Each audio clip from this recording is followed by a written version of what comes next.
Zahiriddin Muhammad Bobur o'z farzandiga qanday jonini fido qilganini bilasizmi?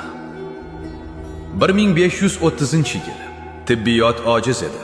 Imperator Boburning valiahd o'g'li Humoyun o'lim to'shagida yotardi. Mir Abul Qosim shunday deydi: "Eng qimmatbaho narsangizni sadaqa qiling", dedilar. Hamma mashhur Ko'hinur olmosini nazarda tutgan edi.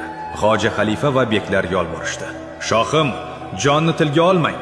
Muhammad Humoyun sihat topar, tuzalib ketar. Yaxshisi mol dunyo bering." Lekin Bobur ularga qaradi va dedi: "Dunyo moli o'g'limning bir nafasiga arzirmidi? Men o'zim tasadduq bo'layin, Xudoyo qabul qilsin."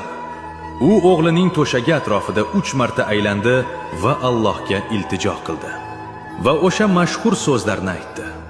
O'shal holatda kirib 3 qatla boshidan o'rgulib dedimkim, men ko'tardim har ne darding bor bo'lsa. Ya'ni men ko'tardim, har ne darding bor, men ko'tardim demakdir. Va mo'jiza yuz berishni boshladi. Bobur o'sha zahotiyoq his qildi-yu va dedi: "O'shal zamon men og'ir bo'ldim. Ul yengil bo'ldi. Ul sihat bo'lib ko'pdi. Men noxush bo'lib yiqildim. Bu degani men og'ir bo'ldim va u yengil bo'ldi."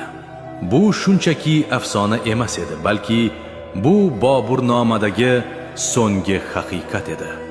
Ota o'g'lining dardini o'ziga oldi va so'ndi.